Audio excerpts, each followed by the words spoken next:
Hi my dear viewers, ఇది చాలా సంతోషకరమైనటువంటి విషయం. ఎందుకంటే భారత ప్రభుత్వం ఒక కొత్త జాతీయ విద్యా విధానాన్ని 2020 రూపం లోపల మనందరి ముందుకు తీసుకురావడం జరిగింది. So it is holistic education policy in India. So ప్రస్తుత భారతదేశం లోపల ఇది హాలిస్టిక్ పాలసీగా మనం ట్రీట్ చేయడం జరుగుతూ ఉంటుంది. మరి ఏంటి అసలు ఈ విద్యా విధానం అనే దాన్ని మనం తెలుసుకునేటువంటి ముందు మనం జనరల్గా అసలు ఇది కొత్తదా, గతం లోపల మనకు అసలు విద్యా విధానాలు లేవా భారతదేశం లోపల, ఉంటే మరి ఎట్లాంటి విద్యా విధానాలు భారతదేశం లోపల ఉన్నాయి అని ఒకసారి మనం మాట్లాడుకుందాం. So let us discuss about historical background of educational policies with respect to India. మరి ఒకసారి చూద్దాం చారిత్రక పరిణామ క్రమం విద్యా విధానానికి సంబంధించి. మరి గతం లోపల భారతదేశానికి సంబంధించి సో ఇప్పటి వరకు 2 విద్యా విధానాలు సో ఫుల్ ఫ్లెడ్జ్డ్ ఎడ్యుకేషన్ పాలసీస్ని గవర్నమెంట్ ఆఫ్ ఇండియా అనౌన్స్ చేసి ఇంప్లిమెంట్ చేయడం జరిగింది. మరి ఏంటి ఆ 2 ఎడ్యుకేషనల్ పాలసీస్ అంటే మీకందరికీ తెలుసు, మీరందరూ వినే ఉంటారు.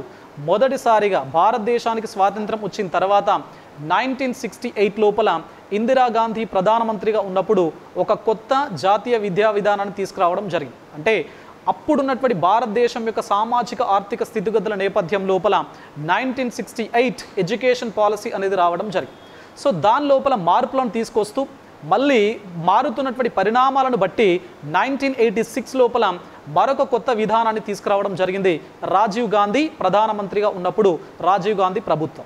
సో దానికి 1992 లోపల పివి నరసింహారావు ప్రధానమంత్రిగా ఉన్నప్పుడు కొన్ని సవరణలు చేయడం జరిగింది, కొన్ని అమెండ్మెంట్స్ తీసుకురావడం జరిగింది.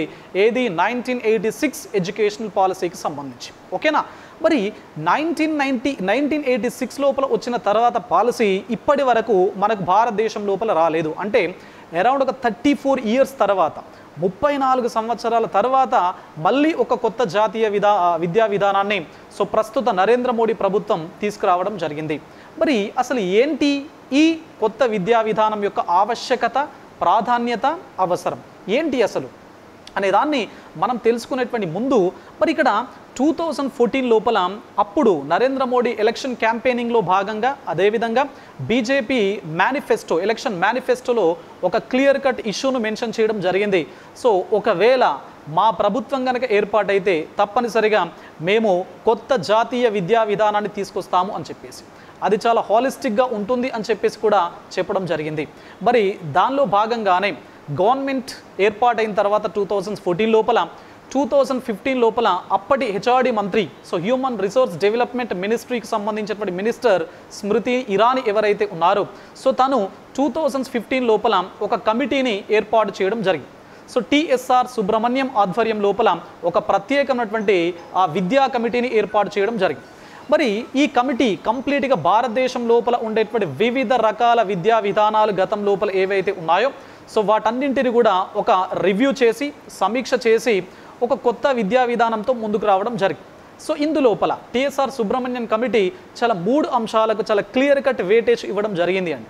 ఏంటి ఆ 3 అంశాలు అని గమనించినట్లయితే సో ఏదైతే క్వాలిటీ అంటే ప్రస్తుత భారతదేశం లోపల విద్యకు సంబంధించినటువంటి నాణ్యత, క్వాలిటీ ఏదైతే ఉందో ఆ క్వాలిటీ లోపల ఎట్టి పరిస్థితుల లోపల we should not compromise with quality అని చెప్పేసి నంబర్ 1.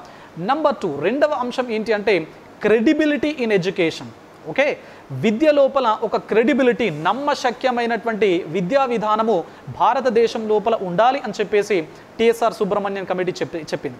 అదేవిధంగా 3వ అంశం ఏంటి, భారత కాంటెక్స్ట్ లోపల ముఖ్యంగా ఎడ్యుకేషన్ లోపల గ్యాప్స్ ఏవైతే ఉన్నాయో so overcome the gaps in education. So విద్యకు సంబంధించినటువంటి ఏవైతే అడ్డంకులు కాకపోతే లేకపోతే అవరోధాలు కావచ్చు, లేదా గ్యాప్స్ ఏవైతే ఉన్నాయో సో వాటన్నింటిని మనము ఓవర్కమ్ చేయాలి అని చెప్పేసి ఈ 3 అంశాలతో కూడినటువంటి ఒక డ్రాఫ్ట్ పాలసీని 2016లో హెచ్ఆర్డి మినిస్ట్రీకి ఇవ్వడం జరిగింది. అంటే 15 లోపల ఏర్పాటైనటువంటి కమిటీ 16 మే లోపల ఒక డ్రాఫ్ట్ పాలసీని, ఒక డ్రాఫ్ట్ను ఇవ్వడం జరిగింది. మరి ఇక్కడ భారతదేశం లోపల ఇది ఎందుకంటే భారతదేశానికి అంతటికి సంబంధించినటువంటి పాలసీ కాబట్టి తప్పనిసరిగా ఈ డ్రాఫ్ట్ పాలసీ ఏదైతే ఉందో దాన్ని ప్రభుత్వం ఏం చేసింది అంటే పబ్లిక్ డొమైన్ లోపల పెట్టింది, అంటే ప్రజల ముందుకు తీసుకొచ్చింది. సో జనరల్గా అరౌండ్ ఒక 500 పేజెస్తో ఉన్నటువంటి ఈ డ్రాఫ్ట్ పాలసీని ప్రజల ముందుకు తీసుకురావడం జరిగింది. మరి ప్రజల ముందుకు తీసుకొచ్చినప్పుడు ఏం జరుగుతుంది అంటే కొన్ని అంశాలు అందరికీ ఇష్టంగా కావచ్చు, లేకపోతే కొన్ని అంశాలు అందరికీ రీచ్ అయ్యే విధంగా ఉండకపోవచ్చు. సో అవి ప్రాక్టికల్గా ఉండకపోవచ్చు, నిర్మాణాత్మకంగా ఉండకపోవచ్చు. మరి అందుకోసమే ఏమైనా మార్పులు కానీ చేర్పులు కానీ ఏమైనా ఉన్నాయా అని చెప్పేసి డ్రాఫ్ట్ పాలసీని ప్రజల ముందుకు తీసుకొచ్చింది, పబ్లిక్ డొమైన్ లోపల పెట్టింది. సో దీనికి అనుగుణంగానే అందులోపల కొన్ని చాలా మార్పులు జరిగినాయి. సో ఫలితంగా రీసెంట్గా ఆ డ్రాఫ్ట్ పాలసీకి సంబంధించినటువంటి 2019 లోపల మళ్ళీ హెచ్ఆర్డి మినిస్ట్రీ ఏం చేసింది అంటే ఒక కొత్త కమిటీని కాన్స్టిట్యూట్ చేయడం జరిగింది. అది మాజీ ఇస్రో చైర్మన్ ఎవరైతే కస్తూరి రంగన్ ఉన్నారో సో వారి ఆధ్వర్యం లోపల ఈ కమిటీ ఏర్పాటు కావడం జరిగింది. సో ఫలితంగా మనకు ఆ కమిటీ కంప్లీట్గా మొత్తం ఆ డ్రాఫ్ట్ పాలసీ పైన వర్క్ చేసి సో రీసెంట్గా మనకు 2020 జూలై లోపల మనకు సెంట్రల్ క్యాబినెట్ ఏదైతే ఉందో ఆ పాలసీని అప్రూవ్ చేయడం జరిగింది, దాన్ని కంప్లీట్గా యాక్సెప్ట్ చేయడం జరిగింది. సో ఎప్పుడైతే ఇది యాక్సెప్ట్ కావడం జరిగిందో మరి ఇది మనకు ఫ్యూచర్ లోపల ఇంప్లిమెంటేషన్ లోపలికి రాబోతున్నది. ఓకేనా?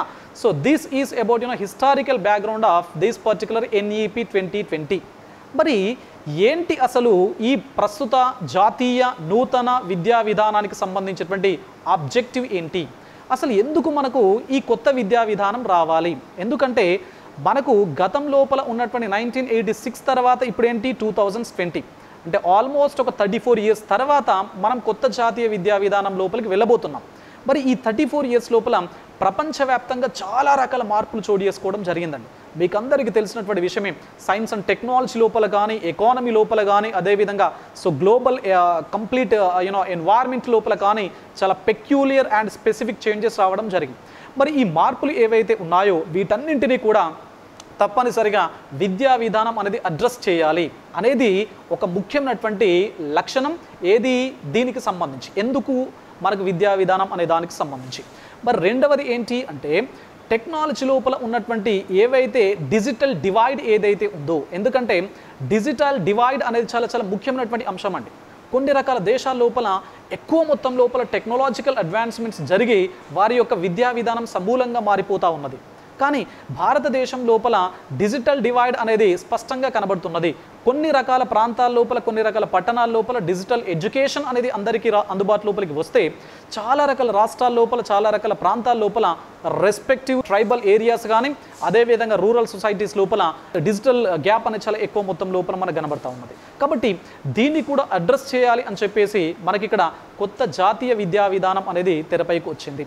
సో మూడవ ముఖ్యమైనటువంటి అంశం ఏంటి అంటే 21st సెంచరీ స్కిల్స్.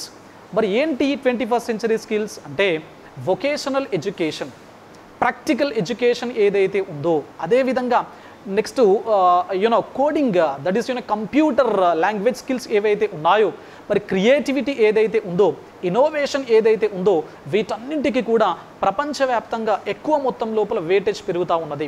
మరి ఈ కాంటెక్స్ట్ లోపల తప్పనిసరిగా భారత ప్రభుత్వము ఈ ఏవైతే అంశాలు ఉన్నాయో వాటిని అడ్రస్ చేసే విధంగా ఒక కొత్త జాతీయ విద్యా విధానాన్ని తీసుకురావాలి అని చెప్పేసి దీన్ని తీసుకురావడం జరిగిందండి. మరి ఇక్కడ ఈ విద్యా విధానం అనేది బేసిక్గా ఒక 5 పిల్లర్స్ను ఆధారంగా చేసుకొని ఇది రూపుదిద్దుకోవడం జరిగింది అండి. మరి ఏంటి ఆ 5 పిల్లర్స్ అంటే AAEQ అని చెప్పేసి. ఏంటి AAEQ? ఏంటి AAEQ అంటే యాక్సెస్. నంబర్ 1 ఏ ఏంటి అంటే యాక్సెస్, అంటే తప్పనిసరిగా ఈ విద్య అనేది అర్బన్ నుంచి రూరల్ ట్రైబల్ ఏరియా భారతదేశం లోపల ఉన్నటువంటి ప్రతి పిల్లవానికి ఇది యాక్సెస్ అందుబాటు లోపలికి రావాలి. నంబర్ 1. నంబర్ 2 ఏంటి అంటే అఫోర్డబిలిటీ. సో ఇక్కడ అఫోర్డబిలిటీ అనేది చాలా ఇంపార్టెంట్. అంటే అందరికీ అందుబాటు లోపలికి రావడం ఏదైతే ఉందో అందరికీ సౌకర్యవంతంగా అందరూ బేర్ చేసే విధంగా విద్య అనేది ఉండాలి. అంటే కేవలం ధనికులకు మాత్రమే విద్య అనేది పరిమితం కాకుండా ప్రతి ఒక్కరికి భారతదేశం లోపల విద్య పరిమితం అందుబాటు లోపలికి రావాలి అని చెప్పేసి అఫోర్డబిలిటీ అనేటువంటి కాన్సెప్ట్ను తెరపైకి తీసుకురావడం జరిగింది. మూడవ అంశం ఏంటి? అకౌంటబిలిటీ. చాలా ఇంపార్టెంట్ ఆస్పెక్ట్. అకౌంటబిలిటీ అంటే జవాబుదారీతనము. అంటే విద్య లోపల తప్పనిసరిగా జవాబుదారీతనం ఉండాలి. ఎందుకంటే ఏ స్కూల్స్ లోపల ఏ విధంగా విద్య ఉన్నది, ఎంతమంది టీచర్స్ వర్క్ చేస్తూ ఉన్నారు అనే కంప్లీట్ డీటెయిల్స్తో ఒక అకౌంటబుల్ ఎడ్యుకేషన్ అనేది రావాలి. దెన్ నంబర్ 4 ఆస్పెక్ట్ ఏంటి అంటే ఈక్విటీ అనేది ఉండాలి. ఈక్విటీ అంటే అర్థం ఏంటి? విద్యలో పార్షాలిటీ ఉండొద్దు, ఇంపార్షియల్గా విద్య ఉండాలి అనేదే ఈక్విటీ. ఓకేనా? Then number 5 that is quality. నాణ్యమైనటువంటి విద్య. ఎట్టి పరిస్థితుల లోపల విద్యను అందించడం లోపల కాంప్రమైజ్ కావద్దు అనేదే క్వాలిటీకి సంబంధించినటువంటి ఆస్పెక్ట్. ఓకేనా? ఈ 5 పిల్లర్స్ను బేస్ చేసుకొని ప్రస్తుత జాతీయ విద్యా విధానం అనేది రూపుదిద్దుకోవడం జరిగిందండి. ఓకేనా? మరి ఈ ప్రస్తుత జాతీయ విద్యా విధానం లోపల ఇంప్లిమెంటేషన్ అసలు ఎప్పటి నుంచి ఇది ఇంప్లిమెంటేషన్ లోపలికి రాబోతున్నది భారతదేశం లోపల అంటే ఇది 2 ఫేజెస్ లోపల ఇంప్లిమెంటేషన్ లోపలికి రాబోతున్నది. ఏంటి అంటే మొదటి దశ 2021-22 అంటే నెక్స్ట్ అకాడమిక్ ఇయర్ నుంచి ప్రాథమిక స్థాయి లోపల ప్రాథమిక దశ లోపల 2021-22 నుంచి ఇంప్లిమెంటేషన్ లోపలికి రాబోతున్నది. నెక్స్ట్ హైయర్ ఎడ్యుకేషన్ ఏదైతే ఉందో హైయర్ ఎడ్యుకేషన్ ఉన్నత విద్య అనేది 2022-23 అకాడమిక్ ఇయర్ నుంచి ఇది ఇంప్లిమెంటేషన్ లోపలికి రాబోతున్నది. ఓకేనా? మరి అసలు ఏంటి ఈ జాతీయ విద్యా విధానానికి సంబంధించినటువంటి మేజర్ 3 ఎయిమ్స్, అసలు 3 మేజర్ చేంజెస్ ఏమున్నాయి? 3 ప్రస్ఫుటమైనటువంటి మార్పులు మనకు కనబడతా ఉన్నాయండి, గుర్తుపెట్టుకోండి. మరి ఏంటి ఆ 3 ప్రస్ఫుటమైనటువంటి మార్పులు అంటే నెంబర్ 1 మొట్టమొదటి మార్పు దేనికి సంబంధించినది అంటే తప్పనిసరిగా universalisation of education achieving global standards అని చెప్పేసి. ఎందుకంటే యూనివర్సలైజేషన్ ఆఫ్ ఎడ్యుకేషన్ విద్యను విశ్వీకరణ చేయడం, యూనివర్సలైజేషన్ చేయడం అనేది ఇది కొత్త కాన్సెప్ట్ ఏం కాదు. వాస్తవానికి ఎప్పుడో కొఠారి కమిషన్ దీని గురించి మాట్లాడడం జరిగింది. 1986 జాతీయ విద్యా విధానం కూడా మాట్లాడడం జరిగింది. ఏంటి మరి ఇక్కడ కొత్తదనం అంటే universalisation of education achieving global standards అంటే ప్రస్తుతం ప్రపంచవ్యాప్తంగా జరుగుతున్నటువంటి మార్పులు ఏవైతే ఉన్నాయో విద్యా రంగం లోపల వాటిని ఒడిసి పట్టుకోవడం అనేది ఇక్కడ భారతదేశం లోపల జరగాలి అని చెప్పేసి ఒక మొట్టమొదటి ముఖ్యమైనటువంటి చేంజ్గా ఎయిమ్గా లేకపోతే ఒక ఇంపార్టెంట్ ఆస్పెక్ట్గా మనం ట్రీట్ చేయడం జరుగుతూ ఉంటుంది. ఓకేనా? దెన్ నెంబర్ 2 రెండవది ఏంటి?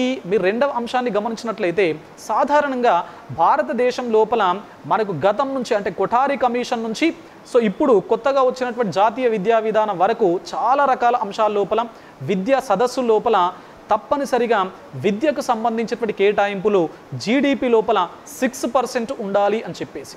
సో గ్రాస్ డొమెస్టిక్ ప్రోడక్ట్ లోపల 6% ఉండాలి అని చెప్పేసి చాలా రకాల రికమెండేషన్స్ అనేవి ఉన్నాయి. మరి వాటినే మరొకసారి చాలా గట్టిగా బలంతో ఈ విద్యా విధానం ముందుకు తీసుకొచ్చింది.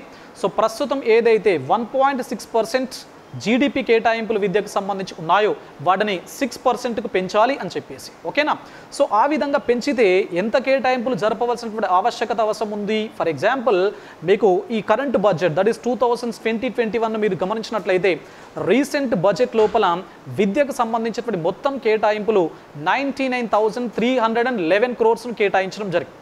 కాబట్టి ఒకవేళ ఈ రకమైనటువంటి బడ్జెట్ అలొకేషన్ జీడిపి లోపల కానీ 6% కనుక అలొకేట్ చేసినట్లయితే తప్పనిసరిగా so India will create miracles in the future అండి. తప్పనిసరిగా అద్భుతాలు భారతదేశం నుంచి ప్రారంభమవుతాయి.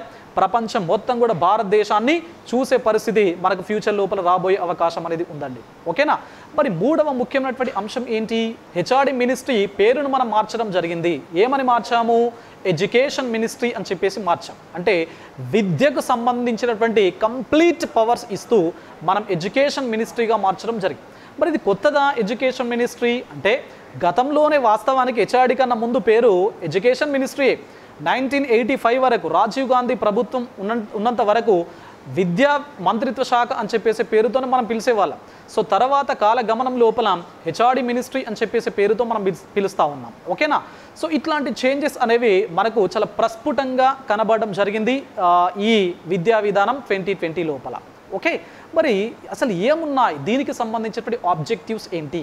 So let us get started about objectives of this particular policy 2020. మరి ఈ ఆబ్జెక్టివ్స్ను మన డిఫరెంట్ కేటగిరీస్గా ఒకసారి చూద్దాం. ఏమున్నాయి అసలు అంటే ఒకటి నెంబర్ 1 స్కూల్ ఎడ్యుకేషన్కి సంబంధించినటువంటి అంశాలు ఏమున్నాయి దీన్ని మనం డిస్కస్ చేద్దామండి. రెండవది ఏంటి?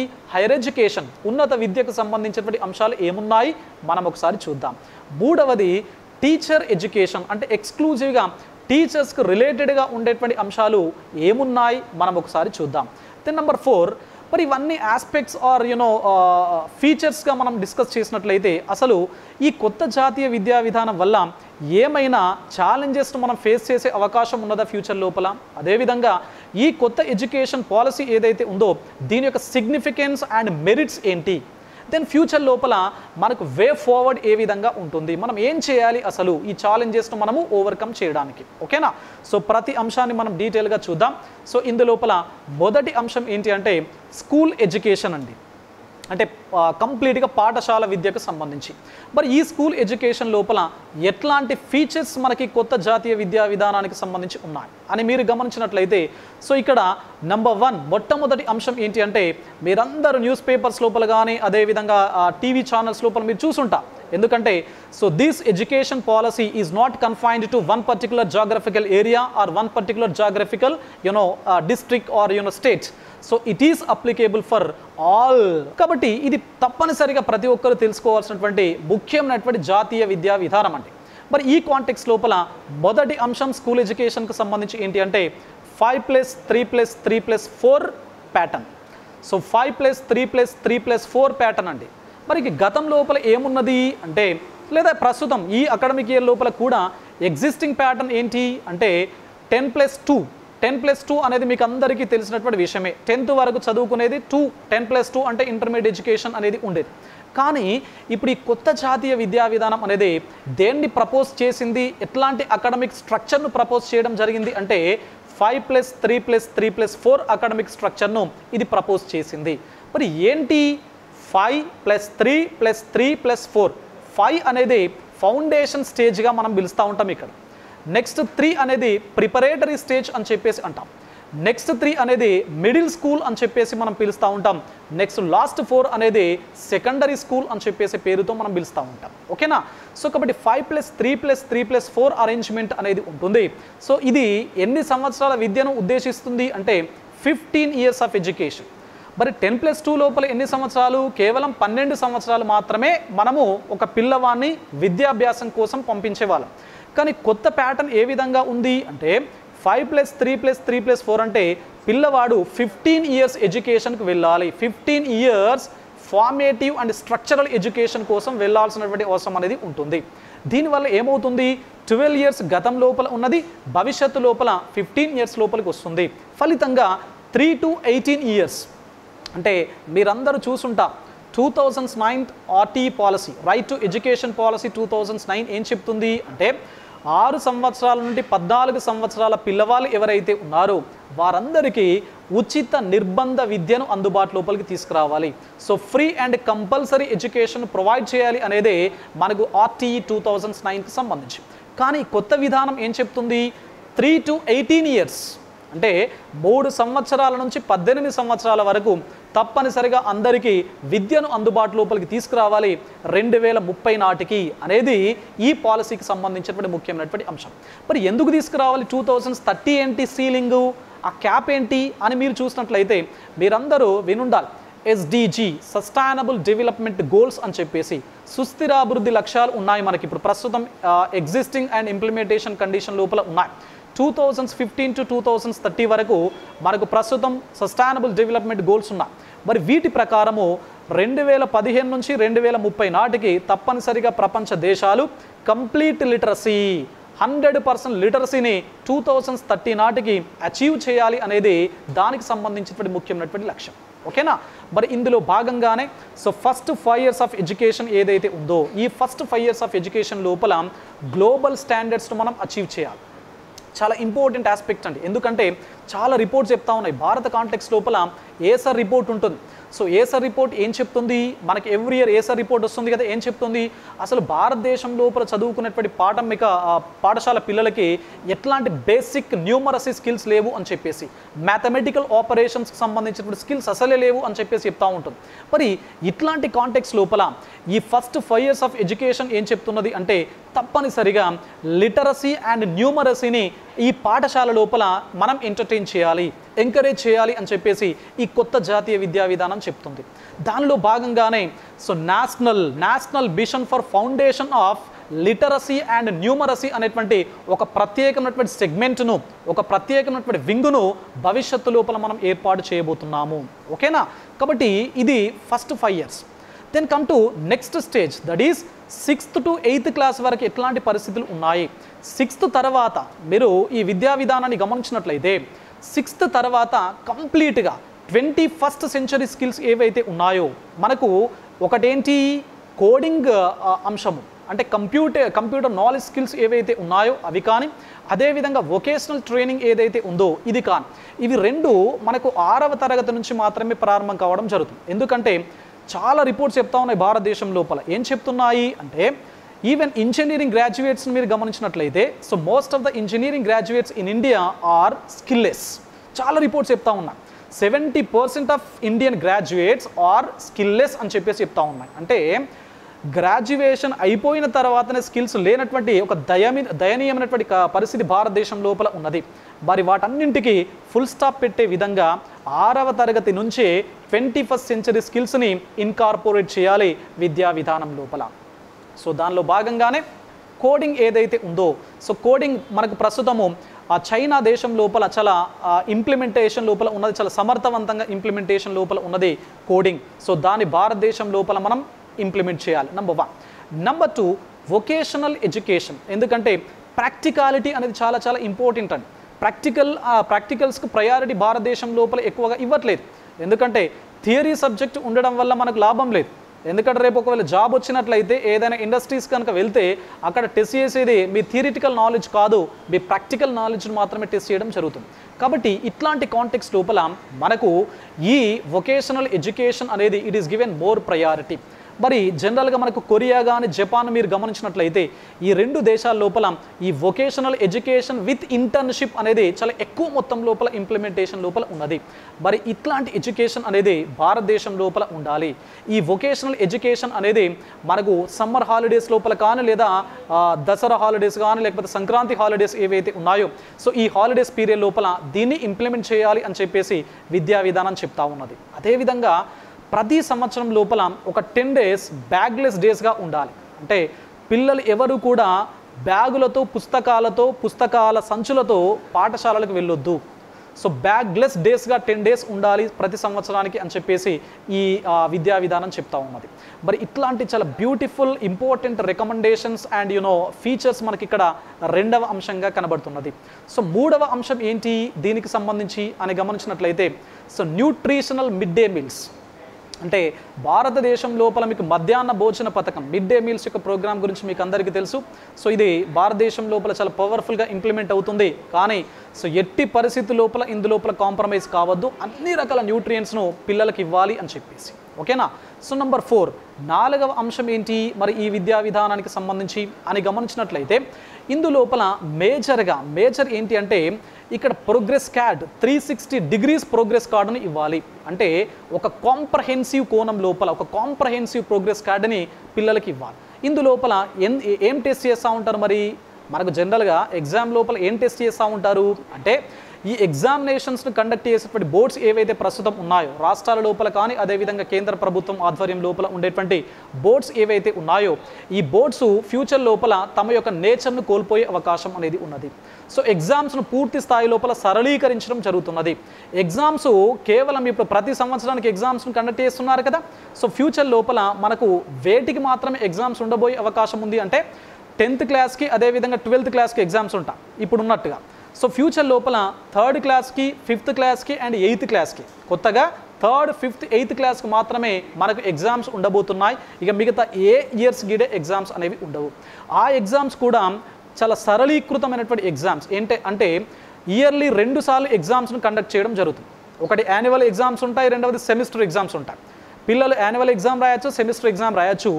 ఈ రెండింటి లోపల రాసినటువంటి పిల్లవాడు ఎందులో ఎక్కువ మార్కులు అయితే పొందుతాడో ఆ మార్కులనే పిల్లవాని మార్కులుగా మనకు కన్సిడర్ చేయడం జరుగుతుంది. అంటే ఎందులోపల ఎక్కువ మార్కులు వస్తే వాటినే మనం కన్సిడర్ చేసేటువంటి పరిస్థితి ఈ కొత్త జాతీయ విద్యా విధానం వల్ల ఉంది.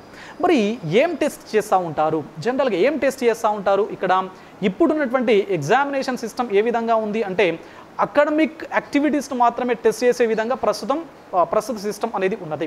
సో ఫ్యూచర్ లోపల అకాడమిక్ యాక్టివిటీస్తో పాటుగా practical knowledge and co-curricular activities ఈ 3 అండి academic activities, practical knowledge and co-curricular activities ఈ 3ంటికి ఈక్వల్ ఫుటింగ్ని ఇవ్వడం జరిగింది కొత్త జాతీయ విద్యా విధానం. చాలా బ్యూటిఫుల్ అండ్ ట్రెమెండస్ ఆస్పెక్ట్ అండి.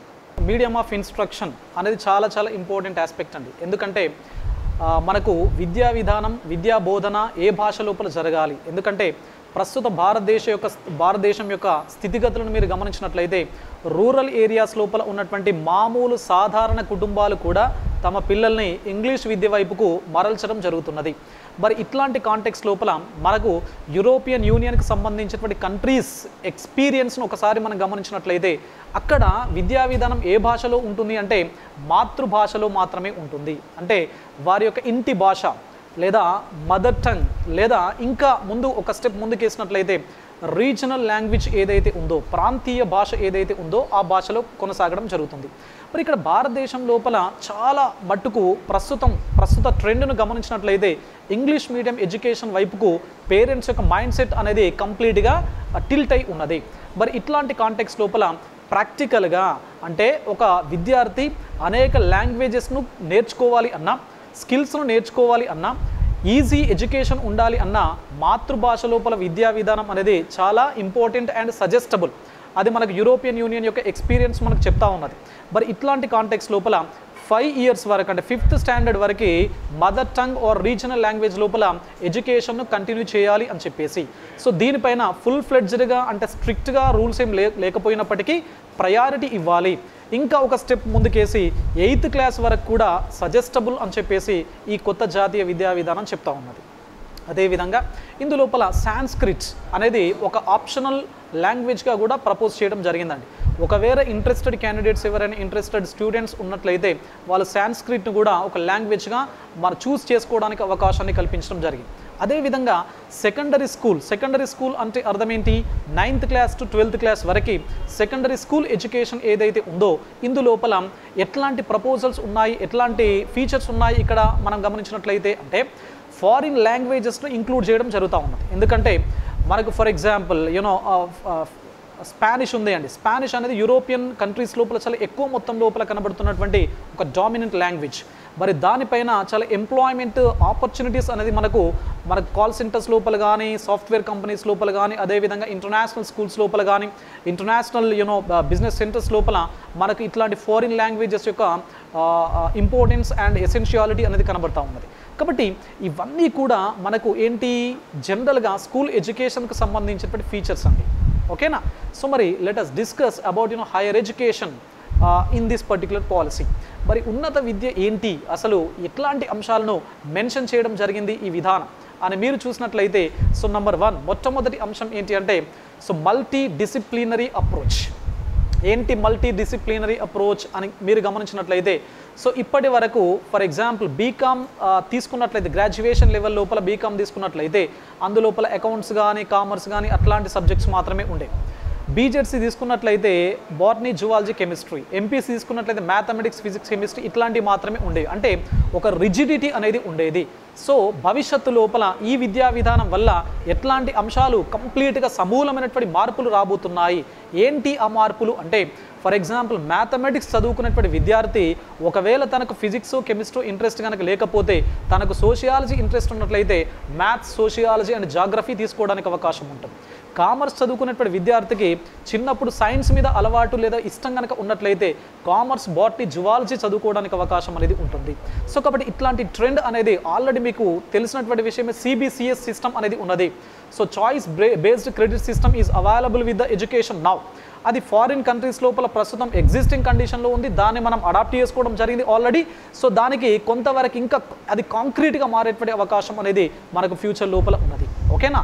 రెండవ అంశం ఏంటి హైయర్ ఎడ్యుకేషన్కి సంబంధించి మీకు గ్రాడ్యుయేషన్ లెవెల్ లోపల మీరు చూసినట్లయితే గ్రాడ్యుయేషన్ ఇప్పుడు ఈ పాలసీ ప్రకారము 3 or 4 yearsగా మారే అవకాశం ఉంది. 3 సంవత్సరాలు లేదా 4 సంవత్సరాల గ్రాడ్యుయేషన్ ఉండే అవకాశం ఉంది. ఒకవేళ 1 year తర్వాత ఒకవేళ ఆ స్టూడెంట్ కనుక మానేసి వెళ్ళి మళ్ళీ వచ్చి entry so exit and entry అనేది చాలా ఈజీగా ఉండే అవకాశం ఉందండి. సో 1 year తర్వాత వెళ్ళి మళ్ళీ జాయిన్ కావచ్చు, 2 years తర్వాత వెళ్ళి మళ్ళీ జాయిన్ కావచ్చు. 2 years పూర్తయినటువంటి వ్యక్తికి కూడా సర్టిఫికేట్ తన యొక్క క్రెడిట్స్ను బట్టి సర్టిఫికేట్ను ఇవ్వడం జరుగుతూ ఉంటుంది. కాబట్టి ఇట్లాంటి మార్పు మనకు గ్రాడ్యుయేషన్ లెవెల్ లోపల కనబడుతుంది. మూడవ అంశం ఏంటి పోస్ట్ గ్రాడ్యుయేషన్. దీనికి సంబంధించి కూడా multiple entry and multiple exit అనేటువంటి అంశం అనేది ఇక్కడ మనకు కనబడతా ఉన్నది. ఏంటి అంటే సో మీరు పోస్ట్ గ్రాడ్యుయేషన్ ఇప్పుడు ఏంటి 2 సంవత్సరాలు పూర్తి చేస్తేనే మనం పోస్ట్ గ్రాడ్యుయేషన్. కానీ 2 ఇయర్స్ కంపల్సరీ చదవాలి. సో ఈ విద్యా విధానం వల్ల ఒకవేళ మనం క్రెడిట్స్ని ఒకే సంవత్సరం లోపల అంటే మెన్షన్ చేసినటువంటి క్రెడిట్స్ ఏవైతే పాయింట్స్ ఏవైతే ఉన్నాయో వాటన్నింటినీ ఒకే సంవత్సరం లోపల కనుక మీరు పూర్తి చేసిన అనుకోండి, మీకు 1 ఇయర్ లోపల పీజీ ఫినిష్ అవుతుంది, లేదా 1.5 ఇయర్స్ లోపల పీజీ ఫినిష్ అవుతుంది, లేదా 2 ఇయర్స్ లోపల పీజీ ఫినిష్ అవుతుంది. సో ఇట్లాంటి పరిస్థితి ఈ కొత్త జాతీయ విద్యా విధానం వల్ల ఉంటుంది. అదేవిధంగా for example you are admitted or you have taken an admission in one particular college, PG college or one particular university. మీకు ఒక 1 ఇయర్ తర్వాత ఆ యూనివర్సిటీ లేకపోతే ఆ కాలేజ్ మీకు నచ్చినప్పుడు ఏం చేస్తారు, నెక్స్ట్ ఇయర్ మళ్ళీ ఇంకొక కాలేజ్ కానీ ఇంకొక యూనివర్సిటీ కానీ షిఫ్ట్ అయ్యేటువంటి పరిస్థితి ఈ విద్యా విధానం కల్పించడం జరుగుతుంది. సో దీనివల్ల ఒక ఫ్లెక్సిబిలిటీ అనేది మనకు అందుతుంది, అంటే ఫ్లెక్సిబిలిటీ ఆఫ్ కరిక్యులం అండి. సో కరికులం లోపల చాలా ఫ్లెక్సిబిలిటీ అనేది మనకు కనబడతా ఉన్నది. అదేవిధంగా నెంబర్ 4 4వ అంశం ఏంటి అంటే, ఇప్పుడు భారతదేశం లోపల ప్రతి యూనివర్సిటీ గ్రాడ్యుయేషన్ అయిన తర్వాత పోస్ట్ గ్రాడ్యుయేషన్ కోసము ఎంట్రన్స్ ఎగ్జామ్ను కండక్ట్ చేస్తుంది, పీజీ లోపల సీట్ కావడం కోసం, లేదా సెంట్రల్ యూనివర్సిటీస్ ఎంట్రన్స్ ఎగ్జామ్స్ను కండక్ట్ చేయడం జరుగుతుంది. సో ఫ్యూచర్ లోపల ఇవన్నీ ఏముండవండి, ఒకే ఒక ఎగ్జామ్ ఉంటుంది. డిగ్రీ అయిన అందరికీ కూడా ఒకే ఒక ఎగ్జామ్ ఉంటుంది. ఆ ఎగ్జామ్ ఎవరైతే రాస్తారో దానిలో వచ్చినటువంటి స్కోర్ను బట్టి ఎక్కడెక్కడ సీట్ అలాట్ కావడం జరుగుతుందో అది అలాట్ కావడం జరుగుతుంది. కాబట్టి దీన్నంతా కూడా ఒకే సిస్టమ్ కిందకి తీసుకురావడం జరిగింది, దట్ ఈస్ ఎన్టీఏ. ఓకేనా. సో నేషనల్ టెస్టింగ్ ఏజెన్సీ మీకు అందరికీ తెలుసు, నేషనల్ టెస్టింగ్ ఏజెన్సీ వాళ్ళు ఒకే ఒక ఎగ్జామ్ను కండక్ట్ చేయడం జరుగుతుంది. దానివల్ల చాలా బర్డెన్ తగ్గుతుంది. చాలా బర్డెన్ తగ్గడంతో పాటుగా ఫీజు పే చేయడానికి విద్యార్థులు ఈ యూనివర్సిటీకి ఇంత, ఈ యూనివర్సిటీకి ఇంత, ఇక్కడ పే చేయాలి, అక్కడ పే చేయాలి, అక్కడికి వెళ్ళి రాయాలి, డిఫరెంట్ డేట్స్, డిఫరెంట్ ఫీజెస్, ఇవన్నీ కూడా మనకు ఫ్యూచర్ లోపల తప్పే అవకాశం ఉంది. ఒకే ఒక ఎగ్జామ్, ఆ ఎగ్జామ్ ఏ మాదిరిగా ఉంటుంది అని చెప్పేసి ఒక పాలసీ చెప్తా ఉన్నది అంటే సాట్, స్కోలాస్టిక్ అసెస్మెంట్ టెస్ట్ ఏదైతే మనకు ఫారిన్ కంట్రీస్ లోపల కండక్ట్ చేయడం జరుగుతుందో, సో అట్లాంటి ఎగ్జామ్స్ మనకు భవిష్యత్తు లోపల ఇండియా లోపల రాబోతున్నాయి. సో నెంబర్ 5 5వ అంశం ఏంటి అంటే, ఇందులోపల ఎంఫిల్ను ఎత్తేయడం జరిగింది. సో ఫ్యూచర్ లోపల there will be no MPhil degree. ఎందుకంటే మనకు భారత విద్యా విధానం అనేది బేసిక్గా బ్రిటిష్ యొక్క ఇన్ఫ్లుయెన్స్ ఎక్కువగా ఉన్నటువంటి విద్యా విధానం. సో కాబట్టి మనకు యూఎస్ యొక్క ఎడ్యుకేషన్ సిస్టమ్ ఏదైతే ఉందో, యూఎస్ ఎడ్యుకేషన్ సిస్టమ్ ఎట్లా ఉంటుంది అంటే, there is no MPhil, there is no బోర్డ్స్కు అంటే ఎగ్జామ్స్ను కండక్ట్ చేసేటువంటి బోర్డ్స్కు ప్రయారిటీ ఉండదు. మరి మన జాతీయ కొత్త విద్యా విధానం అదే చెప్తున్నది. సో ఎంఫిల్ యూఎస్ లోపల ఉండదు, ఇప్పుడు మన జాతీయ కొత్త విద్యా విధానం అదే చెప్తున్నది. కాబట్టి అంటే మనం ఇక్కడ ఏమర్థమవుతుంది అంటే, బ్రిటిష్ విద్యా విధానం నుంచి మనం అమెరికన్ విద్యా విధానం వైపుకు షిఫ్ట్ కావడం జరుగుతుంది ఈ కొత్త పాలసీ ప్రకారము. ఓకేనా. కాబట్టి ఎంఫిల్ ఉండదు, డైరెక్ట్గా పిహెచ్డి అనేది మనము ఇక్కడ ఎంటర్టైన్ చేయబడడం జరుగుతున్నది. ఓకేనా. నెంబర్ 6 6వ అంశం ఏంటి అంటే, అఫిలియేషన్ ఏదైతే ఉందో, అంటే జనరల్గా కాలేజెస్ ఏం చేస్తూ ఉంటాయి, ఎవ్రీ ఇయర్ కానీ లేకపోతే ట్వైస్ కానీ అఫిలియేషన్ కోసం వెళ్తూ ఉంటాయి. మరి ఈ అఫిలియేషన్ సిస్టమ్ ఏదైతే ఉందో అది రాబోయే 15 ఇయర్స్ లోపల అఫిలియేషన్ అనేది ఏముండదు.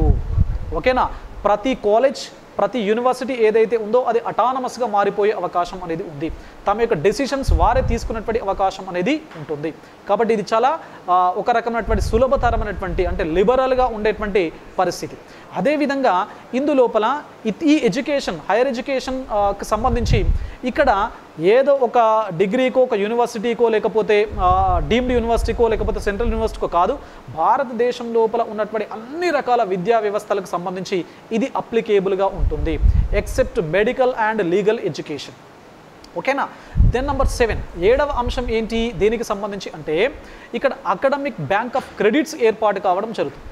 ఒకవేళ మీకు ఏదైనా ఎక్కువ మొత్తం లోపల మీకు ఎన్ని క్రెడిట్స్ వచ్చినాయి, ఈ సెమిస్టర్ లోపల ఎన్ని క్రెడిట్స్ వచ్చాయి, ఈ ఇయర్ లోపల ఎన్ని క్రెడిట్స్ రావడం జరిగింది, లేకపోతే మీరు ఏమైనా సర్టిఫికేట్ కోర్స్ చేశారా, అందులోపల ఎన్ని క్రెడిట్స్ వచ్చాయి అనే దానికి సంబంధించినటువంటి కంప్లీట్ ఇన్ఫర్మేషన్ కోసము ఒక డేటాబేస్ను భారతదేశం తయారు చేయబోతున్నది, అంటే మినిస్ట్రీ ఆఫ్ ఎడ్యుకేషన్ తయారు చేయబోతున్నది, that is academic bank of credits అని చెప్పేసి ఒక పేరుతో. సో దీనివల్ల ఒక విద్యార్థికి సంబంధించి, విద్యార్థి ఎడ్యుకేషన్కి సంబంధించి కంప్లీట్ ఇన్ఫర్మేషన్ ఇందులో డేటాబేస్ రూపం లోపల స్టోర్ కావడం జరుగుతూ ఉంటుంది. ఓకేనా. దెన్ నెంబర్ 8 8వ అంశం ఏంటి దీనికి సంబంధించి అని గమనించినట్లయితే, సో ప్రస్తుతం యూజీసీ ఏదైతే ఉందో మీకు అందరికీ తెలుసు, యూనివర్సిటీ గ్రాంట్స్ కమిషన్. మరి ప్రస్తుతం ఉన్నటువంటి యూజీసీ దేనిగా మారబోతున్నది అంటే హెచ్ఈసిఐగా మారబోతున్నది, అంటే హైయర్ ఎడ్యుకేషన్ కమిషన్ ఆఫ్ ఇండియాగా మారబోతున్నది. మరి ఈ hire education commission of India కింద 4 వింగ్స్ ఆర్ 4 ఆర్గన్స్ పనిచేస్తూ ఉంటాయి. ఏంటి ఆ ఆర్గన్స్ అంటే, నెంబర్ 1 మొట్టమొదటిది ఏంటి అంటే హైయర్ ఎడ్యుకేషన్ అంటే ఏంటి, national higher education regulatory council. So national higher education regulatory council అనేది ఒకటి ఏర్పడుతుంది. ఏం చేస్తుంది ఇది అంటే, కంప్లీట్గా రూల్స్ అండ్ రెగ్యులేషన్స్ను హైయర్ ఎడ్యుకేషన్ పరంగా ఇది డిజైన్ చేస్తుంది. ఇది దాని యొక్క విధి. రెండవది ఏంటి అంటే, ఏదైతే NAAC ఉందో, NAAC national assessment and accreditation council అనేది బెంగళూరు కేంద్రంగా మనకు జనరల్గా అక్రిడిటేషన్ అసెస్మెంట్కు సంబంధించి ఉంటుంది. కానీ ఇప్పుడు దాన్ని మార్చడం జరిగింది, NACగా మార్చారు. ఏంటి, నేషనల్ అక్రిడిటేషన్ కౌన్సిల్ అనేది, అంటే అసెస్మెంట్ను తొలగించడం జరిగింది. మరి అక్రిడిటేషన్ అంటే ఏంటి అంటే, ఒక కాలేజ్ యూనివర్సిటీకి సంబంధించినటువంటి నార్మ్స్ ఏ విధంగా ఉండాలి, అవుట్కమ్స్ను బేస్ చేసుకొని దానికి ర్యాంకింగ్ ఏ విధంగా ఇవ్వాలి, గుడ్ గవర్నెన్స్ మంచి పరిపాలన సుపరిపాలన కోసం ఏం చేయాలి అనే దానికి సంబంధించినటువంటి కంప్లీట్ డీటెయిల్స్ కోసము రెండవది NAAC అనేది ఉంటుంది. సో మూడవది ఏంటి అంటే national higher education, that is higher education grants council అనేది ఉంటుంది. మూడవది higher education grants council. So grants ఉన్నది పదము కాబట్టి ఏం చేస్తుంది, ఇది ఫండింగ్ అనేది కంప్లీట్గా హైయర్ ఎడ్యుకేషన్ యొక్క స్ట్రెంథెనింగ్ కోసము ఎట్లాంటి ఫండింగ్ను మనం ఇవ్వాలి అనే దాన్ని ఇది సూపర్వైజ్ చేయడం జరుగుతుంది.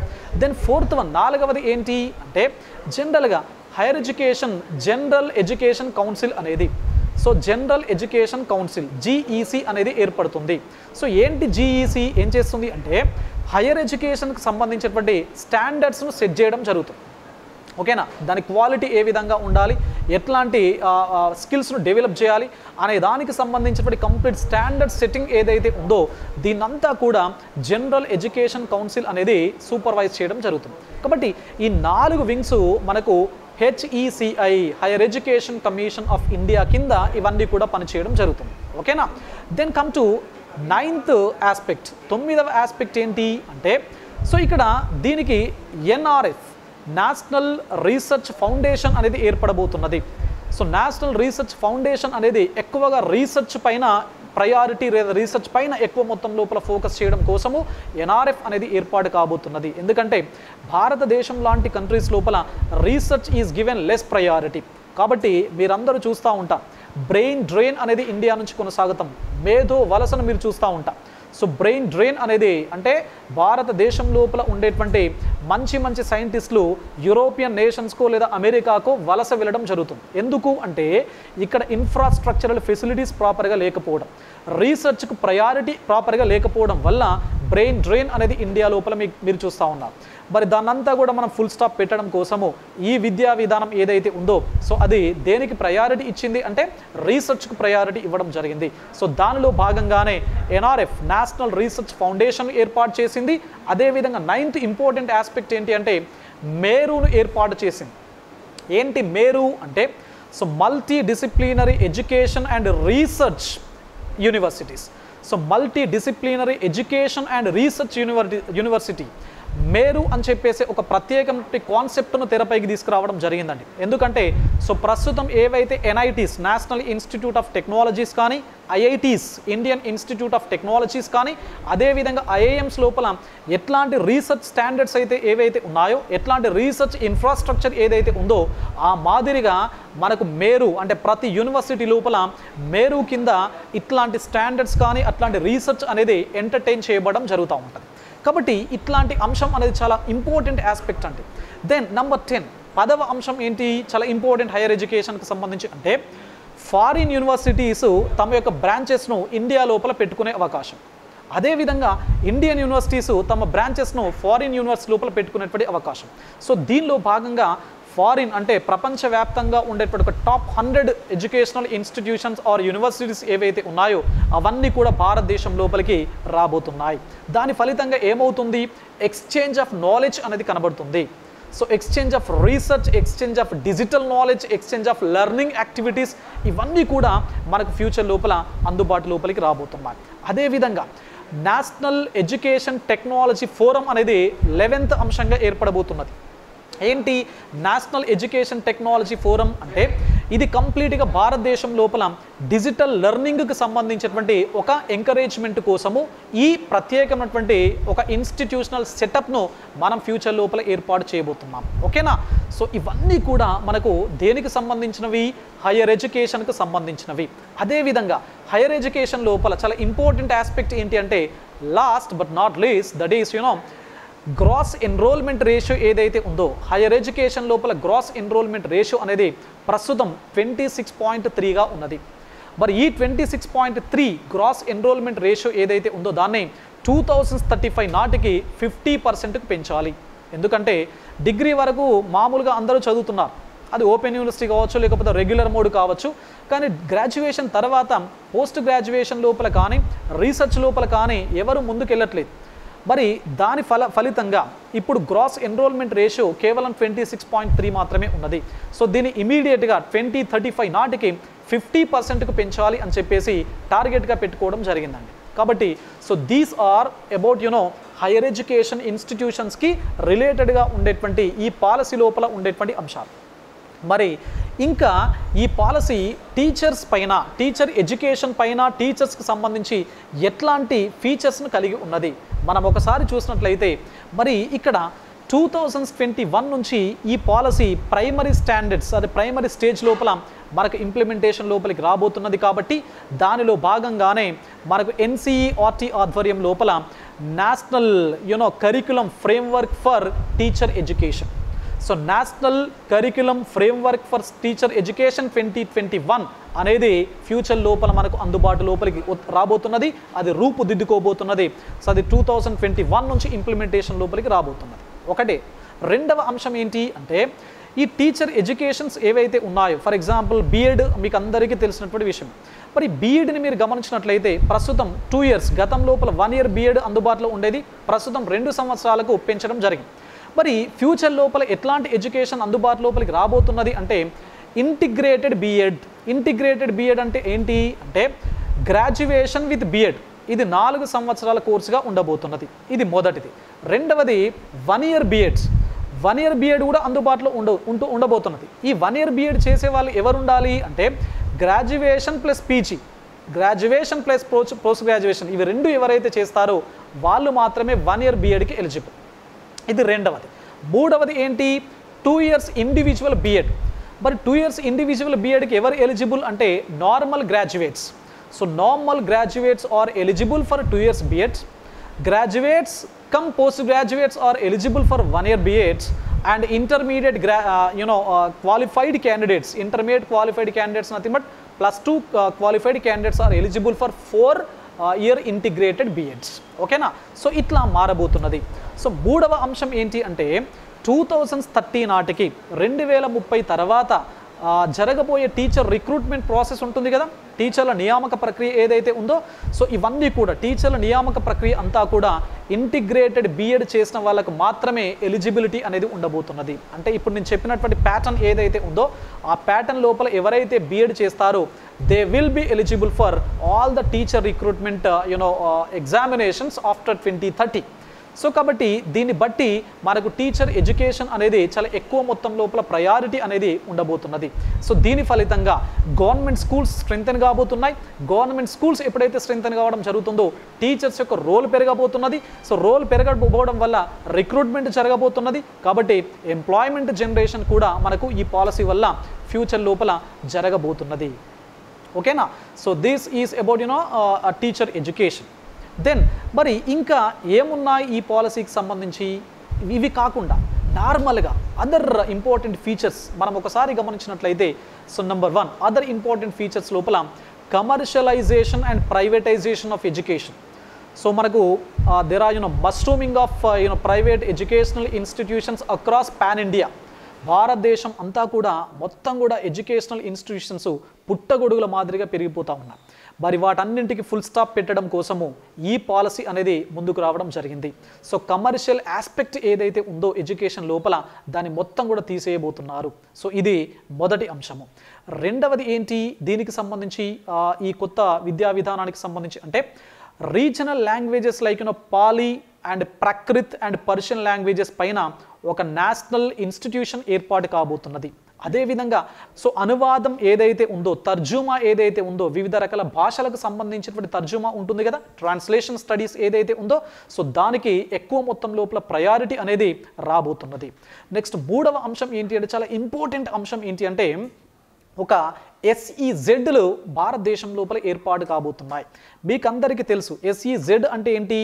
Special economic zones. Special economic zones are related to economy, but in this context SEZ stands for Special Educational Zones. అంటే ఫ్యూచర్ లోపల SEZ ఎకానమీ లోపల ఏ విధంగానైతే మనం చూస్తున్నామో, ఫ్యూచర్ లోపల స్పెషల్ ఎడ్యుకేషనల్ జోన్స్ మనకు భారతదేశం లోపల ఏర్పాటు కాబోతున్నాయి. సో దీనివల్ల అందరికీ విద్య అందుబాటు లోపలికి రావడానికి స్కోప్ మరింతగా పెరగడం జరుగుతున్నది. అదేవిధంగా నంబర్ 4 చాలా ఇంపార్టెంట్ ఆస్పెక్ట్ ఏంటి అంటే, ఇంక్లూజివ్ ఎడ్యుకేషన్. అఫ్ కోర్స్ ఈ ఇంక్లూజివ్ ఎడ్యుకేషన్ చాలా రకాల కమిటీస్ రికమెండ్ చేయడం జరిగింది, కానీ ఇది రూపం దాల్చడం జరిగింది ఈ పాలసీలో భాగంగా. సో ఏంటి అంటే, so disabled persons with disabled కానీ, లేదా విమెన్ ఎడ్యుకేషన్ కానీ, లేకపోతే చిల్డ్రన్ ఎడ్యుకేషన్ కానీ, లేకపోతే అడల్ట్ ఎడ్యుకేషన్ ఏదైతే ఉందో, వయోజన విద్య ఏదైతే ఉందో, వికలాంగులకు సంబంధించి లేదా దివ్యాంగులకు సంబంధించినటువంటి విద్య ఏదైతే ఉందో, బాలికా విద్య ఏదైతే ఉందో, వీటన్నింటికి అంటే ఎవరైతే సోషియో ఎకనామికల్ కండిషన్స్ లోపల బ్యాక్వర్డ్ కండిషన్ లోపల ఉన్నారో, right, so socially economically disadvantaged people ఎవరైతే ఉన్నారో వాళ్ళందరి కోసము ఒక ప్రత్యేకమైనటువంటి ఫండ్ను ఏర్పాటు చేయబోతున్నారు ఈ విద్యా విధానం ప్రకారము, దట్ ఈస్ ఇంక్లూజివ్ ఫండ్ అని చెప్పేసి. కాబట్టి ఇట్లాంటి చాలా చాలా ఇంపార్టెంట్ ఆస్పెక్ట్స్ మనకు ఈ విద్యా విధానానికి సంబంధించి ఉన్నాయండి. కాబట్టి సో ఇది చాలా చాలా మోస్ట్ ఇంపాక్ట్ చూపబోయేటువంటి విద్యా విధానం భారతదేశం పైన. కాకపోతే ఇక్కడ the question is how it will be implemented అనేది ఇప్పుడు మనకు that will be the $1 million or $1 billion question in front of every citizen of India.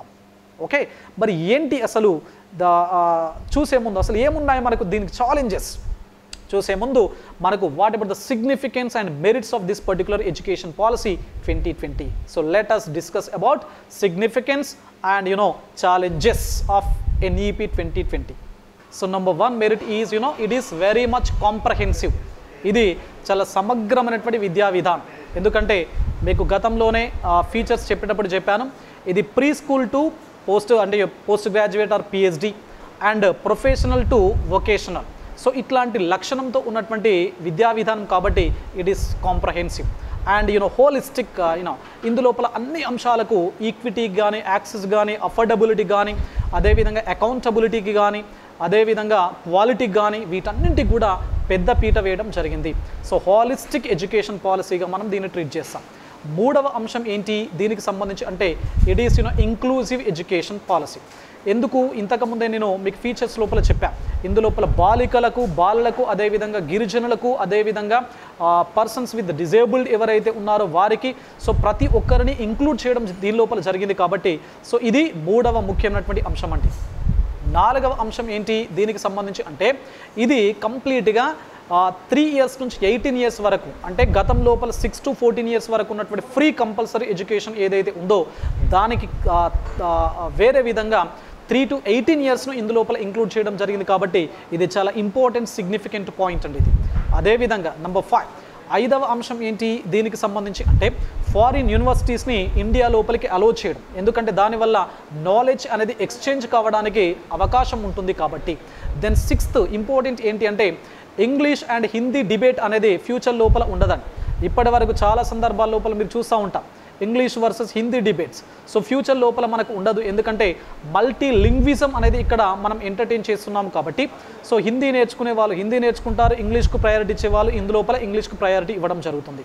So number 7 ఏడవ అంశం ఏంటి అంటే, సో ఇది కంప్లీట్గా మనకు ఏదైతే డివిజన్ ఏదైతే ఉందో, డివిజన్ నథింగ్ బట్ ఏంటి, ఇంటర్మీడియట్ స్థాయి లోపల అంటే ఇక్కడ ఈ విద్యా విధానం ప్రకారము సెకండరీ స్కూల్ స్థాయి లోపల ఎట్లాంటి MPC, BIPC, CEC, HEC ఇట్లాంటి డివిజన్ అనేది ఉండబోదు. సో ఫ్యూచర్ లోపల మనకు ఒక విద్యార్థికి ఏవి నచ్చినట్లయితే వాటిని సెలెక్ట్ చేసుకొని వాటినే చదువుకోవడానికి అవకాశం అనేది మనకు అనేది ఉంటుంది. కాబట్టి there will be no division among కోర్సెస్కు ఎట్లాంటి డివిజన్ అనేది మనకు భవిష్యత్తు లోపల ఉండడం అనేది జరగదు. కాబట్టి ఇట్లా చాలా రకాల సిగ్నిఫికెంట్ ఆర్ మెరిట్స్ అనేవి ఉన్నాయి. మీకు ఫీచర్స్ లోపల కూడా చాలా క్లియర్ కట్గా నేను ఎక్స్ప్లెయిన్ చేసేటప్పుడు చెప్పాను, చాలా మెరిట్స్తో కూడినటువంటి విద్యా విధానం అని చెప్పేసి. మరి the last concept in this particular discussion my dear viewers, so how about the challenges, మనకు సవాళ్ళు ఏమున్నాయి మరి? ఎందుకంటే ఇంత చాలా సమగ్రమైనటువంటి విద్యా విధానాన్ని ప్రభుత్వం తీసుకొచ్చినప్పటికీ మరి కొన్ని రకాల సవాళ్ళు తప్పనిసరిగా ఉంటాయి. Every coin has both sides. ప్రతి కాయిన్కి రెండు దిక్కుల ఏ విధంగానైతే ఉంటాయో మనకి ఇక్కడ కూడా కొన్ని సవాళ్ళు మనకు ఫ్యూచర్ లోపల ఫేస్ చేసే అవకాశం అనేది ఉంటుంది. మరి ఎట్లాంటి సవాళ్ళు మనం ఎదుర్కోవడానికి అవకాశం ఉన్నది అని గమనించినట్లయితే, సో నెంబర్ 1 మొట్టమొదటి అంశం ఏంటి అంటే ఫండ్ రిసోర్సెస్ ఏవైతే ఉన్నాయో ఈ విద్యా విధానం యొక్క చాలా ముఖ్యమైనటువంటి అంశం ఏంటి, 1.6% ఏదైతే జీడిపి లోపల ఎడ్యుకేషన్కి సంబంధించినటువంటి అలాట్మెంట్ ఉందో అది 6%కు పెంచాలి అని చెప్పేసి. మరి ఆ విధంగా పెంచినట్లయితే ఇంతకుముందే మీకు చెప్పాను, సో ప్రస్తుతం 2020-21 బడ్జెట్ లోపల ఎంత కేటాయించినాం మనము అంటే 99,311 crores. మొత్తం బడ్జెట్ ఎంత 30 lakhs and 42,000 ప్లస్. మరి ఇట్లాంటి కాంటెక్స్ లోపల ఫ్యూచర్ లోపల ఎవ్రీ బడ్జెట్ లోపల మనం మినిమం 2 lakhs crores కేటాయించాల్సినటువంటి అవసరం అనేది ఉన్నది. సో జీడిపి లోపల 6% కనుక పెంచినట్లయితే ఎక్కువ మొత్తం లోపల కేటాయింపులు విద్య కోసం చేపట్టేటువంటి అవకాశం అనేది ఉన్నది. మరి ఇండియా లాంటి భారతదేశం లాంటి డెవలపింగ్ కంట్రీస్ లోపల మరి ఇది ఎంతవరకు ఫీజిబుల్ అనేది మనం చూడాలి. ఎందుకంటే గవర్నమెంట్ మాత్రం చాలా స్ట్రాంగ్గా ఉన్నది కాబట్టి ఒకవేళ ఇట్లాంటి కేటాయింపులు కనుక జరిగినట్లయితే so it will yield the tremendous and fruitful results. Okay, number 2 రెండవ అంశం ఏంటి అంటే 5th స్టాండర్డ్ వరకు మదర్ టంగ్ లోపల లేదా రీజనల్ లాంగ్వేజ్ లోపల లేదా ఇంటి భాష లోపల విద్యా బోధన అని చెప్పేసి. మరి దీని ప్రస్తుతం ఉన్నటువంటి ఒక నార్మల్ పేరెంట్ యొక్క మైండ్ సెట్ ఏ విధంగా ఉన్నది, నా పిల్లవాడు ఇంగ్లీష్లో మాట్లాడాలి అని చెప్పేసి. వాళ్ళు చిన్నప్పుడే 1వ తరగతో 2వ తరగతి లేదా ఎల్కేజీ యూకేజీ లోపల జానీ ఎస్ పాప అనగానే పేరెంట్ యొక్క కళ్ళ లోపల ఆనందం కనబడతా ఉంటుంది. జానీ ఎస్ పాప అనేది ఒక రైమ్, ఒక పాట, అది ఒక సాంగ్. అది సాంగ్ పాడడానికి ఎడ్యుకేషన్తో పని లేదు, ఇంగ్లీష్ అవసరం లేదు, తెలుగు అవసరం లేదు, ఎట్లాంటి చదువు లేనటువంటి వ్యక్తులు కూడా పాటలు పాడుతూ ఉంటారు. కానీ జానీ ఎస్ పాప అనగానే పేరెంట్స్ యొక్క కళ్ళ లోపల ఆనందం కనబడుతుంది, నా పిల్ల నా కూతురు నా కొడుకు ఇంగ్లీష్ మాట్లాడుతున్నాడు అని చెప్పేసి. మరి ఇట్లాంటి మైండ్ సెట్ ఉన్నటువంటి పేరెంట్స్ దీని పట్ల ఏ విధంగా ఫ్యూచర్ లోపల రెస్పాండ్ అవుతారు అనేది మనం లెటస్ వెయిట్. నెంబర్ 3 మూడవ అంశం ఏంటి దీనికి సంబంధించి అని మీరు గమనించినట్లయితే ఇక్కడ డొనేషన్స్ ఎట్లా ఉంటాయి, డొనేషన్స్ పైన గవర్నమెంట్ యొక్క స్టాండ్ ఏదైతే ఉందో. 4వ అంశం ఏంటి, privatisation and commercialisation of education పైన గవర్నమెంట్ యొక్క స్టాండ్ ఏదైతే ఉందో అది కాంక్రీట్గా లేదు ఈ పాలసీ లోపల. అంటే ఒకవేళ డొనేషన్స్ కనుక తీసుకున్నట్లయితే ఇట్లాంటి స్టెప్స్ ఇట్లాంటి మెజర్స్ మేము తీసుకుంటాము, కమర్షియలైజేషన్ అండ్ ప్రైవేటైజేషన్ పట్ల మాకు ఈ స్టాండ్ ఉన్నది అనేటువంటి ఒక కాంక్రీట్ ఆస్పెక్ట్ అనేది ఈ పాలసీ లోపల లేకపోవడం అనేది కొంత బాధాకరమైనటువంటి విషయం. నెంబర్ 5 ఐదవది ఏంటి అంటే ఇట్ ఈస్ మోస్ట్లీ సెంట్రలైజ్డ్ అని చెప్పేసి ఒక భావన ప్రజల లోపల, అంటే మేధావులు కానీ లేకపోతే ప్రతిపక్షాలు కానీ మీరు చూసినట్లయితే మాట్లాడుతూ ఉన్నారు. ఏంటి ఇది సెంట్రలైజ్డ్ అని చెప్పేసి. మరి దీనికి తప్పనిసరిగా భారతదేశం అనేది మనకు according to article 1 of Indian constitution that says about India is union of states. భారతదేశం అనేది రాష్ట్రాల యొక్క సమాఖ్య అని చెప్పేసి. కాబట్టి తప్పనిసరిగా రాష్ట్రాల యొక్క ఇన్వాల్వ్మెంట్ అనేది ఉంటుంది. ఎందుకంటే since education is included in the concurrent list of Indian constitution, విద్య అనేది తప్పనిసరిగా మనకు ఉమ్మడి జాబితా లోపల చేర్చబడినటువంటి అంశము కాబట్టి మరి తప్పనిసరిగా గవర్నమెంట్, సెంట్రల్ గవర్నమెంట్ యొక్క రోల్ ఉంటుంది, అదేవిధంగా స్టేట్ గవర్నమెంట్ రోల్ అనేది కూడా ఉంటుంది. అయినప్పటికీ ఇది మోర్ సెంట్రలైజ్డ్ అని చెప్పేసి ఒక భావన అనేది మనకు మేధావుల లోపల కానీ నార్మల్ విద్యావేత్తల లోపల కానీ మనకు కనబడతా ఉన్నది. అదేవిధంగా నెంబర్ 6 6వ సవాల్ ఏంటి అంటే ఇక్కడ ఈ ఎడ్యుకేషన్ అనేది కాంప్రహెన్సివ్ పాలసీ అని చెప్పేసి అంటున్నా. కాంప్రహెన్సివ్ పాలసీ అంటే అర్థమేంటి, it is not at all related to ministry of education only. కేవలం ఇది విద్యా మంత్రిత్వ శాఖకు మాత్రమే పరిమితం కాదు. ఎందుకంటే ఇందులోపల science and technology ministry involve కావాలి, ఇందులోపల వొకేషనల్ ఎడ్యుకేషన్ ఉన్నది కాబట్టి స్కిల్స్ రిలేటెడ్గా ఉండేటువంటి మినిస్ట్రీ కావాలి, ఇందులోపల స్కిల్స్కి సంబంధించినటువంటి ఇండస్ట్రియల్ మినిస్ట్రీ కూడా ఇన్వాల్వ్ కావాల్సినటువంటి అవసరం అనేది ఉంటుంది. కాబట్టి సో ఇక్కడ వివిధ రకాల మంత్రిత్వ శాఖల మధ్య లోపల సరి అయినటువంటి సమన్వయము, so proper coordination is essential among different ministries. ఒకవేళ ఆ కోఆర్డినేషన్ కనుక లేకపోతే మనకు it will not yield the fruitful results. ఓకేనా? కాబట్టి ఇట్లాంటి అంశాలు అనేవి మనకు ఈ విద్యా విధానానికి సంబంధించి కొన్ని రకాల సవాళ్ళుగా మనము ఇక్కడ చూస్తున్నాం. కాబట్టి ఇవన్నీ కూడా మీరు జాగ్రత్తగా ఈ విద్యా విధానానికి సంబంధించి నేను చాలా క్లియర్ కట్గా మీకు మెన్షన్ చేయడం జరిగిందండి. ఒకటి, దీనికి సంబంధించినటువంటి హిస్టారికల్ బ్యాక్గ్రౌండ్ నేను చెప్పాను. అదేవిధంగా దీనికి సంబంధించినటువంటి పిల్లర్స్ ఏంటి, 5 పిల్లర్స్ చెప్పాను. అదేవిధంగా దీనికి సంబంధించినటువంటి 3 ఇంపార్టెంట్ స్టెప్స్ లేదా 3 ఇంపార్టెంట్ ఆస్పెక్ట్స్ గురించి మీకు చెప్పడం జరిగింది. దీని యొక్క ఫీచర్స్ చెప్పేటప్పుడు చాలా క్లియర్ కట్గా డివైడ్ చేస్తాను. స్కూల్ ఎడ్యుకేషన్కి సంబంధించినటువంటి ఫీచర్స్ ఏంటి, హైయర్ ఎడ్యుకేషన్కి సంబంధించినటువంటి ఫీచర్స్ ఏంటి, టీచర్ ఎడ్యుకేషన్కి సంబంధించినటువంటి ఫీచర్స్ ఏంటి, అదేవిధంగా అదర్ ఫీచర్స్ ఏ విధంగా ఉన్నాయి, అదేవిధంగా దీని యొక్క మెరిట్స్ అండ్ సిగ్నిఫికెన్స్ గురించి మాట్లాడాను. దెన్ ఫైనల్లీ దీని లోపల ఛాలెంజెస్ ఏవైతే ఉన్నాయో వాటి గురించి మాట్లాడాను. మరి ఏంటి వే ఫార్వర్డ్స్, మరి భారతదేశం ఏం చేయాలి అంటే, ఏవైతే నేను చెప్పినటువంటి ఛాలెంజెస్ ఉన్నాయి కదా, ఆ ఛాలెంజెస్ ఏవైతే ఉన్నాయో వాటిని ఓవర్కమ్ చేయడం కోసము స్టెప్స్ కనుక తీసుకున్నట్లయితే తప్పనిసరిగా India will be the global power తప్పనిసరిగా గ్లోబల్ పవర్గా మారేటువంటి అవకాశం ఉంది. ఎందుకంటే we have enormous human resources, మన దగ్గర మానవ వనరులు చాలా పుష్కలంగా ఉన్నాయి. వాటిని సరైనటువంటి రీతి లోపల మాత్రమే మలచడం అనేది మన ముందున్నటువంటి ప్రధానమైనటువంటి సవాలు. ఒకవేళ ఈ పాలసీ కనుక ప్రాపర్గా స్ట్రింజెంట్గా కనుక ఇంప్లిమెంట్ అవుతే తప్పనిసరిగా భారతదేశం అనేది 2035 తర్వాత తప్పనిసరిగా సూపర్ పవర్గా మారే అవకాశం ఉంది ప్రపంచం లోపల.